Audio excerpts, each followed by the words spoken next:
जिला मूल्यांकन समिति की बैठक शुक्रवार को कलेक्टर कार्यालय में आयोजित की गई। इसमें कॉलोनियों के प्लाट के रेट बढ़ाने या घटाने के लिए एडिशनल कलेक्टर की जिम्मेदारी तय कर दी गई। कलेक्टर मनीष सिंह ने बताया, उनके कार्यकाल के पहले जिला मूल्यांकन समिति की बैठक हुई थी।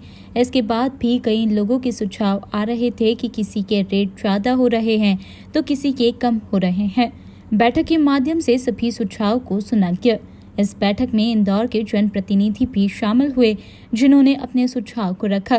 विधायक महेंद्र हार्डिया ने बताया, पिछली बार उन्होंने 20% रेट कम करने का सुझाव दिया था, जिसके बाद शासन ने इस सुझाव को माना, जिसके बाद राजस्व में बढ़ोतरी शुरू हो गई थी। इस बार भी उन्होंने इसी तरह का सुझाव दिया है। ये इसकी पहली बैठक 16 मार्च को हुई थी।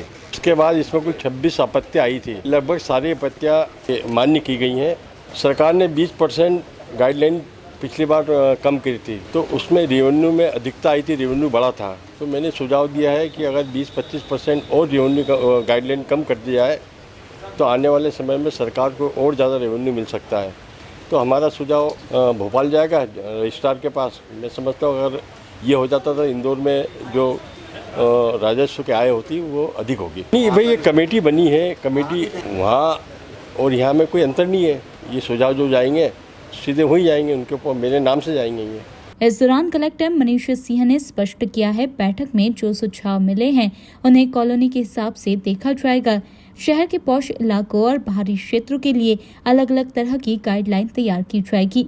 कलेक्टर ने कहा, कुछ लोग तो रेट बढ़ाने की बात कर रहे थे तो कुछ कम करने की। इसका परीक्षण करने के बाद ही किसी तरह का निर्णय लिया जाएगा। आज जिला मूल्यांकन समिति की पूर्व में बैठक मार्च में हुई थी, मेरे आने के पूर्व। उसमें लगभग इन्होंने 69 या 70 कॉलोनीज जो नई लोकेशंस की आई थी उनको प्रपोजल उसमें अप्रूव किया था, जो रेट फिक्स करने होते हैं।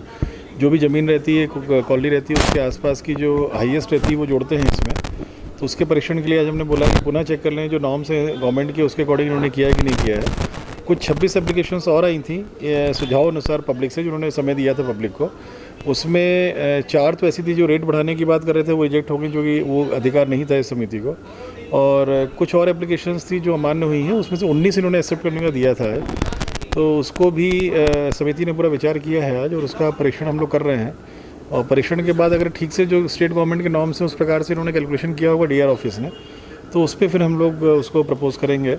माननीय विधायक जी ने एक सुझाव दिया था कि चूँकि पिछले साल जो 20% कम हुई थी, तो उसमें फ़ीस में जो गवर्नमेंट की आय हुई है स्टैम्प ड्यूटी रजिस्ट्रेशन फ़ीस के रूप में, उसमें बढ़ोतरी हुई है। तो माननीय विधायक जी कहता है कि कुछ प्रतिशत अगर और गवर्नमेंट करती है कम, तो वो उससे आय में और अधिक वृद्धि होगी, रजिस्ट्री ज़्यादा होंगी। तो उसको विधायक जी के सुझाव के तौर पे हम लोग कमेटी के उसमें मत में डाल रहे हैं उसको। कई लैंड ओनर्स चाहते हैं कम हो जाए, कई लैंड ओनर्स चाहते हैं बढ़ जाए, पर कम होने बढ़ाने के डिस्क्रिप्शन सब रजिस्ट्रार या डीआर का नहीं रहता है।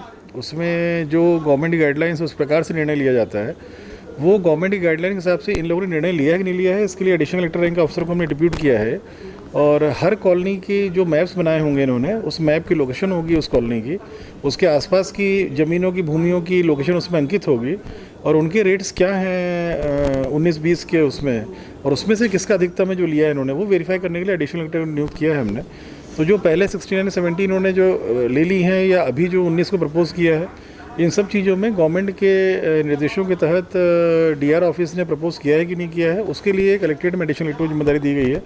वो पूरा वेरीफाई करेंगे और फिर वो प्रस्तुत करेंगे, या समिति ने निर्णय भी लिया है, उसके बाद फिर हम लोग जो भी सही होगा भेज देंगे उसको। फिलहाल शहर में सर्वे का काम एडिशनल कलेक्टर को सौंपा गया है, जो जांच के बाद अपनी रिपोर्ट तैयार करेंगे। उसके बाद गाइडलाइन तैयार कर रिपोर्ट भोपाल भेजी जाएगी। वहां से मंजूरी मिलने के बाद नई गाइडलाइन को शहर में लागू किया जाएगा। Bureau report, NN news, Indore.